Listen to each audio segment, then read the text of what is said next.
Thank you very much. I'm presenting today a very specific, made in London for London approach to establishing levels of service for our urban woodlands. What you, I hope, will take away from this is that you can apply this to other natural assets, even if you don't have woodlands, but it probably would still be appropriate for those. But you may not be using the same attributes, you may not be managing for the same end goals. All those things may be different and specific to your municipality, and that's fine.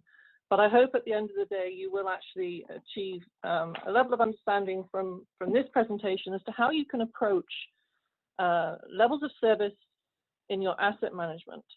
So it's the model that you're looking at here. I'm just giving you some specific examples of what we did for our woodlands, but they may not necessarily apply directly to you. So what do we mean when we're talking about level of service? This is very much like how we understand what a 5-star hotel is versus a 1-star hotel. A 5-star hotel caters for your every need, and probably you never have to leave the premises. You can do everything there. You can get your laundry done. You can use elevators to pass between floors. It's very accessible. There's probably restaurants on site. They're probably open multiple hours of the day, etc., etc. Versus a 1-star hotel that might simply be a bed, a shared communal bathroom, and no coffee maker. So this is how you should be thinking about how you're evaluating the level of service for your woodlands in terms of excellent, 5 out of 5 stars, versus 1. But it's very difficult to answer the immediate question of what makes a woodland excellent. There are many different attributes that can contribute to making a woodland excellent, and we're not necessarily managing every woodland with the same goals, expectations, and everything else. Woodlands are truly multi-purpose, but they don't have to provide for every purpose in every woodland. The City of London has chosen to manage for the public or visitor experience. We think this is the most important value that we have. Certainly it's the one we hear most about in terms of feedback from residents, so they really do value our woodlands for the recreation that they provide and various wildlife attributes they may have, and also for the aesthetics. Having a property that backs onto a woodland generally commands a premium when the person purchases it. Now, one thing again to stress here is that we are dealing with competing demands. We do have people that wish to bike in our woodlands, and not all of our woodlands are actually suitable for that. Typically, the ones that are suitable have multi-service trails, so they will be surfaced with asphalt or something like that to cater for competing demands. But that wouldn't be appropriate in all of our woodlands. So again, you're going to be managing some woodlands on a different trajectory than you are others, depending on what needs you have and how you want to address those needs. Next slide, please. So in terms of the attributes that you're measuring, as I said, it's quite difficult to just sit down and immediately say what makes a woodland important and excellent. We came up with 10 service attributes, and we measure all of these by the 5-star system. The first one, scarcity, refers to how many woodlands we have and how easy it is to get to them. How far apart are they? And we have had to refine our measuring of this value over time, because we ended up, after a year or two of trying with the crowfly's distance versus other types of ways that we could measure between 2 woodlands, we settled on the walking route, because again, we're dealing with the public experience. And generally speaking, most of our public like to be able to walk to a woodland that's convenient for them. So having more of them close together by walking route is how we measure that. You might choose to do it by the crowflies, or you might do it by the road network, but we chose to do it by walking route, which is certainly some of our woodlands are not that accessible by walking route. So it doesn't have a big effect on our overall scoring for that.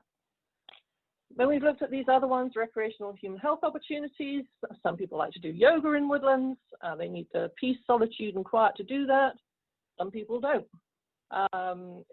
Is it a place that gives you calm when you're in there, or do you feel a bit nervous? Can you see your way through? Can you see through the forest? Can you see other people? Are you hidden? Those sorts of things. That gets more into subjective scoring on the part of the observer, and we will talk about that in a little while. Last one here is operational access. Very typical with urban woodlands, you end up with the woodland being protected at the subdivision stage and houses put all around it. And sometimes the only access is a very narrow pedestrian pathway between two houses that's not very visible. We do have challenges with operational access, and that sometimes we can't do what we want to do because we can't get the equipment in there to do it.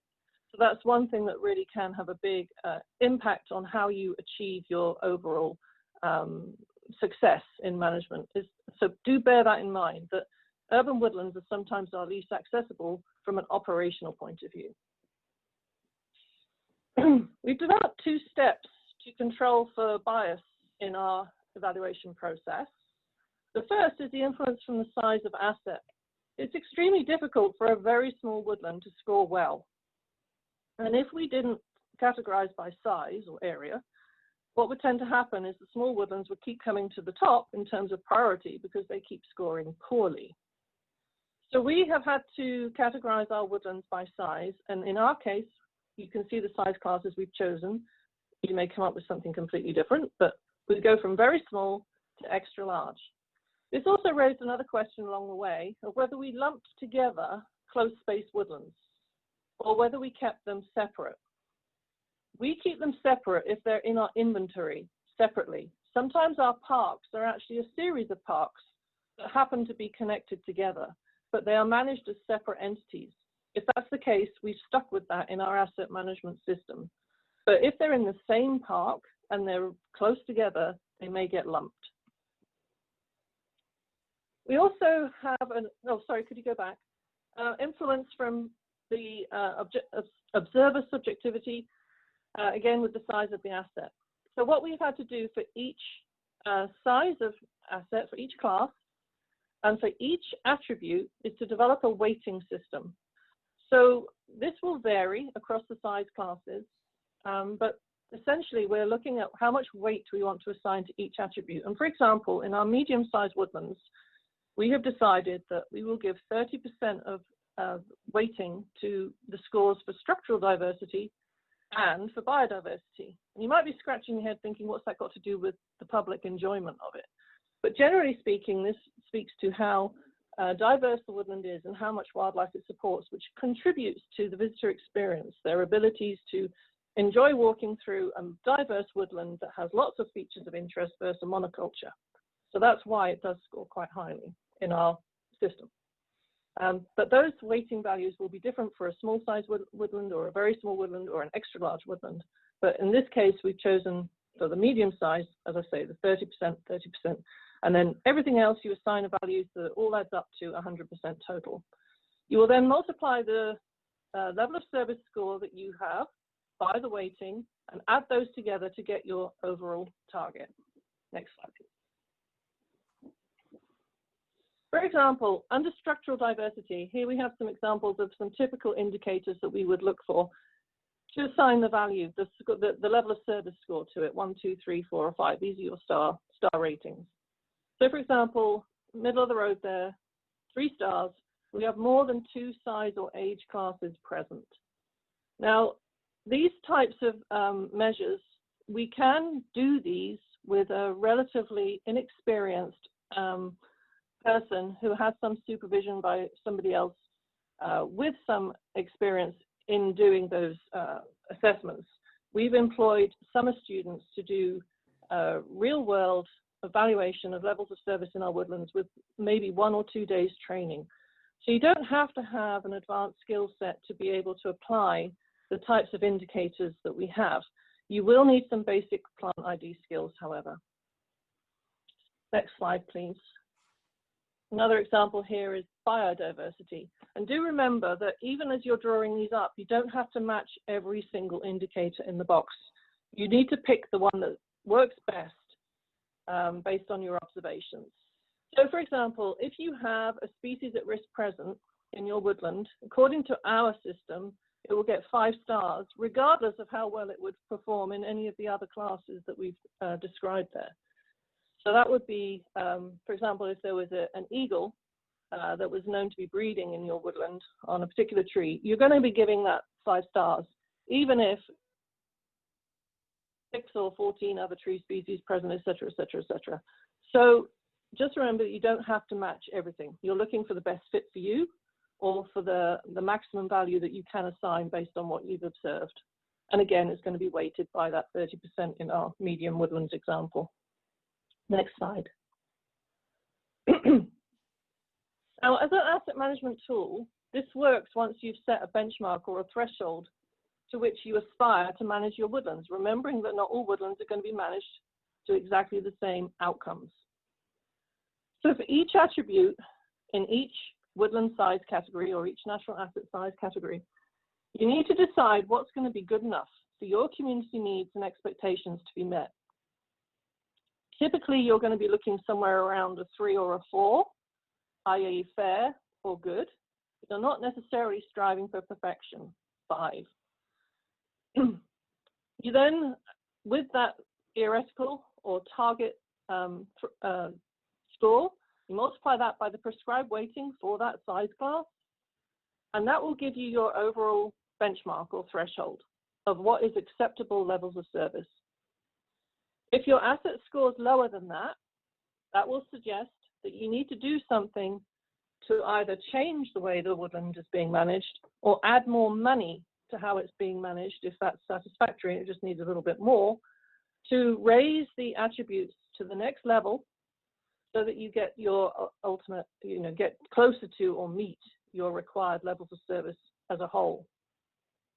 A very low score, if it comes out very low, probably anything below a 2, may indicate a woodland that's unsustainable no matter what you do. So that's another thing that it can be very helpful to flag through doing this process. The next slide. Now here's some real world examples from our woodlands that have had their levels of service assessed.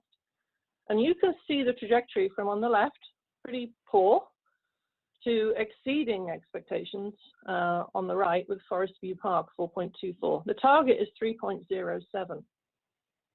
You can also see from these slides probably why they're achieving those extra high scores towards the right, and that you have an accessible surface trail serving multiple needs and providing lots of opportunities for people, but also a nice diverse, both in structure and in species, a nice diverse woodland that is attractive and doesn't give you any fear factors walking through it. Next slide, please. And here we have some of our large size woodlands. These are close to, but not quite good enough in terms of a target score of 3.65. And you might take away from these examples here, what else might be done to help them achieve their better levels of service. For example, you can see there's some signs there saying slippery when wet.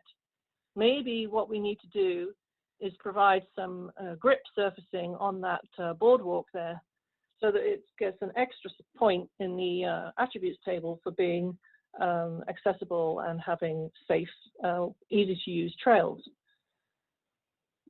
Next slide.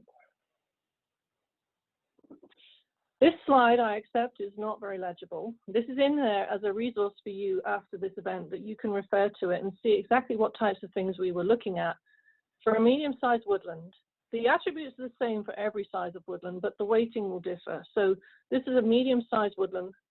The thing that differs here is the weighting that we have assigned in the yellow column. Everything else will still be the same for every other size of asset that we're looking at. I've put as much information as I could reasonably fit on this, but we are happy to share, if anyone should need it, the full table, if anyone should need it, because some of the text we couldn't fit on. Next slide, please.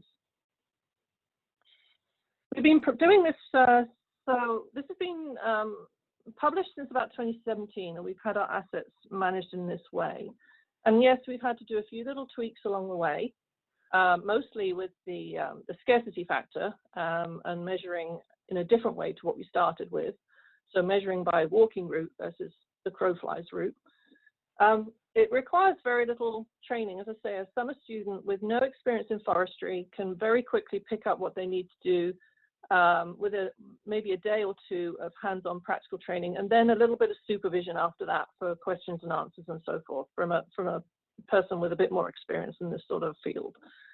They do need to have their basic knowledge of plant ID, pretty basic. They need to be able to distinguish between species without necessarily knowing exactly what species they're looking at. So the difference between a red oak and a white oak, for example.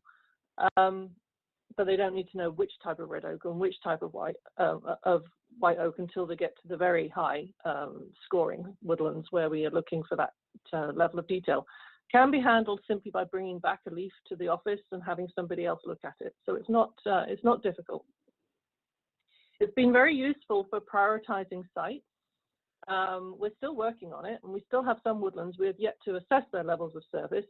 We have roughly 400 and something woodlands, so it takes a little time to get them all done, but we've made a good start. And it is relatively easy to repeat because it doesn't require all that level of specialist knowledge. You can imagine the difficulty if you had a professional person who left your organization and took all the knowledge with them. It'd be very difficult to do something that was more complicated without them there. So we have deliberately designed our process to be something that almost anybody could actually pick up and work with without needing a particular skill set. And that really, in a nutshell, is it. And I would be very pleased to receive any comments or suggestions or questions about this approach, given that we are really trailblazing here, starting something from scratch. But it does seem to be something that's proving to be useful, and I think it has applicability to a number of different natural assets, wetlands and meadows, all sorts of things. So be very interested to see what people think of it. And thank you very much for this opportunity to speak to you. Thank you very much, Sarah. That was very informative. I'm certainly going to be fantasizing about five-star woodlands for the rest of the afternoon. I do have one question that came into the chat box that I'd like to pose to you before we move on. So that question is, just wondering, how do you address what to include overall woodlands category, i.e. are there urban forests that are not owned by City of London, but that you invest money in managing? Well, indirectly, yes. Not directly. Indirectly, I suppose the fact that we do have tree conservation bylaws or tree preservation bylaws that to require us to work with landowners to achieve sustainable, or the application of sustainable forest practices, that's an indirect cost, I suppose, that we bear in that we have to employ those staff and provide for their overheads to be able to provide that service. So no, I mean, the short answer is there's nothing other than city-owned assets that are in our asset management plan. But yes, there are some indirect costs associated with how we help the private sector work towards the same goals that we have in our urban forest strategy. They apply as much to the private sector as to public. We need to get the community on board. We need to get everybody working towards a common goal to grow our tree canopy cover. So yes, there are indirect costs, but we don't consider those in our asset management plan. Excellent, thank you very much. If there are other questions, there will be time to pose those before we wrap up today. So now